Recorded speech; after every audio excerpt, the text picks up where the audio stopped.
Praise లాడమ్మా. Good morning. బాగున్నారా? ప్రభునేసుక్రీస్తు నామములో ఉదయకాలం శుభం మీ అందరికీ కలుగునుగాక. అమ్మా ఎలా ఉన్నారు? బాగున్నారా? సంతోషంగా ఉన్నారా? దుఃఖంతో ఉన్నారా? ఒకవేళ అయ్యా పండగ రోజులు మా ఇంట్లో ఏమీ లేవు, మేము బట్టలు కొనుక్కోలేదు, మేమేమి చేయలేము, మా దగ్గర డబ్బులు లేవు, కానీ మా ఇంట్లో దుఃఖం వలన ఉన్నా సరే సంతోషం లేదు అని ఎవరైనా బాధపడుతున్నారా? బాధపడకండి అమ్మా.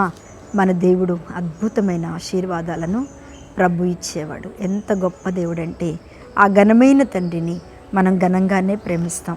దేవుడు చెప్పండి అమ్మా, మీ దుఃఖము మీ వేదన దేవునికి తెలుసు. అద్భుతమైన పండుగ మీరు చేసుకోబోతున్నారు. అద్భుతమైన పండుగను దేవుడు మీ జీవితంలో కార్యం చేయబోతున్నాడు.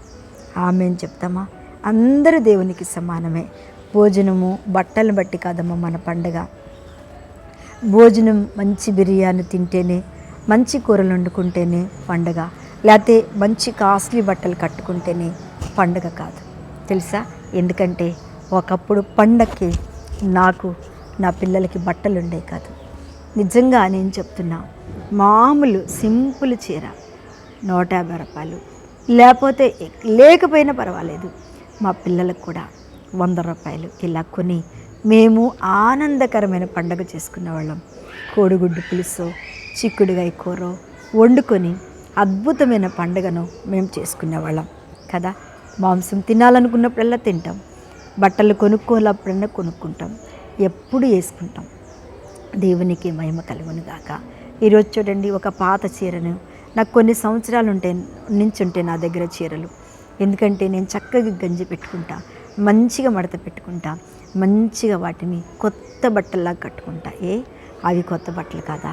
దేవునికి స్తోత్రం చెప్పండి. నలిగిపోయిన మన జీవితాలను మన ప్రభువైన యేసు ఆశ్చర్యంగా ఆశీర్వదించబోతున్నాడు. ఈరోజు కూడా నేను పెద్దగా ఏదో కట్టుకోవాలని అంటే అమ్మ నా గురించి నేను చెప్పుకోవడం కాదు, మీ అందరికీ కూడా ఇలాంటి కృపను దేవుడిచ్చాడు. నేను చెప్పేది ఏంటంటే ఆత్మీయమైన పండుగ చేసుకుందాం, ఆశీర్వాదకరమైన పండుగ చేసుకుందాం. ఇప్పుడు చాలామంది బిడ్డలు అక్క ఈ చీర కొనుక్కో, అక్క ఈ చీర కొనిస్తా, అక్క ఈ చీర కట్టుకొని ఎంతోమంది బిడ్డలు నాకు బట్టలు పెట్టి నాకు కొనిచ్చి డబ్బులు ఇచ్చి కూడా కనపరిచే బిడ్డలన్నీ ఈరోజు నాకు దేవుడిచ్చాడు. అందుకనే నేను మొన్నటి దినమున 100 చీరలు నా సంఘంలోని బిడ్డలందరికీ ఎవరెవరు దీనిలో అందరికీ పనిచేశాను. ఎందుకో తెలుసా? ప్రభు నాకు ఇస్తున్నాడు, నేను వారికి ఇస్తున్నాను. బట్టలతో మన పండగ కాదు. ఆమెను చెప్పండి. భోజనంతో మన పండగ కాదు. నాకు ఇది లేదు, నేను పండగ చేసుకోలేను అనొద్దు. ప్రభు కృప మన మీద ఉంది. ఆమేన్. హల్లెలూయా. లూకాసు సువార్త 2వ అధ్యాయం 11వ వచనము, దావీదు పట్టణమందు నేడు రక్షకుడు మీ కొరకు పుట్టి ఉన్నాడు. చెప్పండి, ఈరోజు వాగ్దానం ఏంటి? దేవుడు నా కోసమే నా పట్టణంలో, నా ఇంటిలో, నా ఊరిలో నా ప్రభువైన యేసు పుట్టి ఉన్నాడు. దావీదు పట్టణమందు ఏంటంట? ఆయన చక్కగా చెప్తున్నాడు, నేడు రక్షకుడు. రక్షణ అనేది మన జీవితంలో చాలా అవసరం. మన పిల్లలు అడిగిందల్లా ఇస్తాం కదా.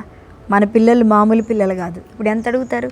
10,000 15,000 రేంజ్లో అడుగుతున్నారు. ఇప్పుడు నాకు ఇంత కావాలని. కానీ వారికి రక్షణ ముందు నువ్వు రక్షించబడి నువ్వు మందిరానికి వచ్చి నువ్వు మారు మనసు పొందు. ఫస్ట్ దేవుని పాదాలు పట్టుకో, అప్పుడే దేవుని కోరికలు తీరుస్తారని మనం చెప్పాలి కదా. రక్షణ పొందిన ఆ ఇంట్లో అసలు ఈ ఉత్సాహ సునాదం వినపడుతుంటే, పాటలు ప్రార్థన వినపడుతుంటే, క్రమం కలిగి జీవిస్తుంటే, భయభక్తులు కలిగి జీవిస్తుంటే ఆ ఇంట్లో ఎంత ఆనందం. రోజు క్రిస్మస్ పండగే కదా, అవునా లేదా చెప్పండి? ప్రతిరోజు. అందుకే అన్నాడు రక్షకుడు. ఫస్ట్ ముందు మనం రక్షించబడ్డాం. భర్త రక్షణ లేదని, పిల్లల రక్షణ లేదని బాధపడకు. ఈ సంవత్సరం కూడా ఆ రక్షకుడైన ప్రభువైన యేసు మన ఇంట్లో జన్మించి ఉన్నాడు, మన కుటుంబంలో ఆయన జన్మించి ఉన్నాడు, మన యొక్క ప్రాంతంలో, మన జీవితంలో దేవుడు జన్మించి ఉన్నాడు.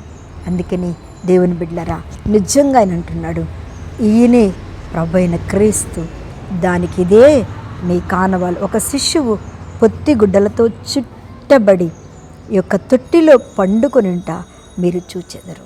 ఎంత ఆయన ఎంత దీనత్వంలో నుంచి జన్మించాడు చూడండి.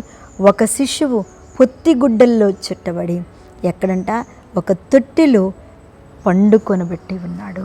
ఒక తొట్టిలో పండుకొని పెట్టబడి ఉన్నాడు. నిజంగా ఆ తొట్టె మీ ఇల్లే, ఆ తొట్టె మీ హృదయాలే, ఆ తొట్టె మీ యొక్క జీవితంలో పగిలిపోయి ఆశీర్వదించబడినటువంటి దినాలుగా ప్రభు మనల్ని మారుస్తూ ఉన్నాడు.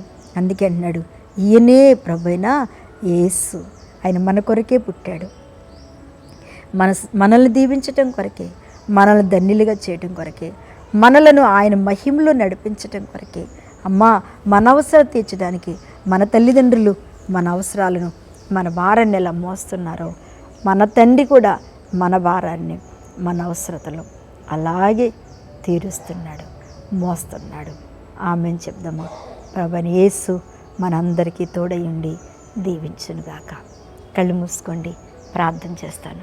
మహాపరిశుద్ధుడా, మహిమ కలిగిన తండ్రి, మీకు స్తోత్రాలు చెల్లిస్తున్నాను ప్రభువా. ఈ సమయంలో ఎంతమంది ఇదే కాలంన వాక్యంలో ఏకీభవిస్తున్నారు. ప్రతి ఒక్కరూ రక్షణతో కూడిన క్రిస్మస్, ఆనందంతో కూడిన కార్యము జరిగించి మీ నామములు దీవించి ఆశీర్వదించి ప్రభువా మహిమను పొందుకోమని యేసునామం అడుగుచున్నాను తండ్రి. Amen, amen. ప్రైజ్ లార్డ్ అమ్మ. దేవుడు మిమ్మల్ని దీవించునుగాక.